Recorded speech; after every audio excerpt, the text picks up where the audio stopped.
يلا بقى تعالوا ما اقولكم على مقادير كفته هندخلها الفرن في صينيه مدهونه زيت وحته زبده.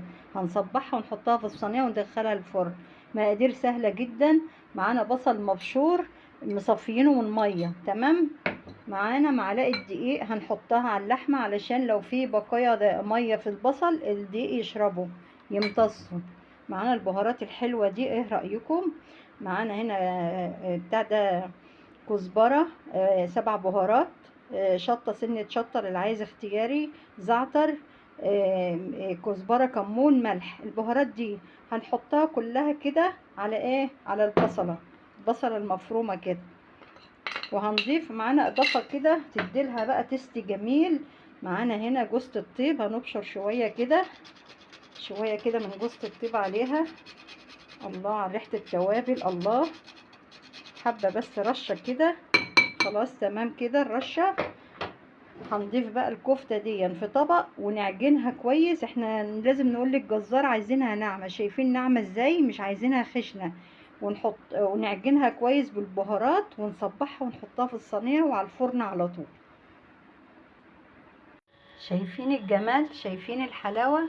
صبعت الكفته وحطيتها في الصينيه، وحطيت قطعه زبده وحبه زيت ورصيت الكفته، وحطيت عليها ورق لورو ومستكه معاكم اهي كام فص مستكه وحبهان زي ما انتوا شايفين كده. هدخلها الفرن وارجع لكم، ودي اسهل طريقه لعمايل الكفته. جمال، الله على الريحه التحفه. مش قادره اقول لكم بقى، كفته فظيعه. انتوا ممكن تعملوا فحمايه وتحطوها في حته ورقه فويل وتحطوها تسخن، وتحطوا عليها معلقه زيت من نفس زيت الكفته دي، وتغطوا عليها وتسيبوها تاخد ريحه الكباب.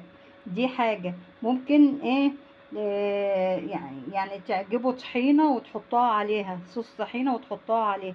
يلا بقى تعالوا كده ما نجيب طبق كده ونغرفها مع بعض. ايه رايكم؟ شايفين الجمال؟ انا بس بوريها لكم. حط عليها بقى ورق اللورو وتصفيها بقى من الزيت كده، شايفين الجمال؟ هكمل الطبق وارجع لكم.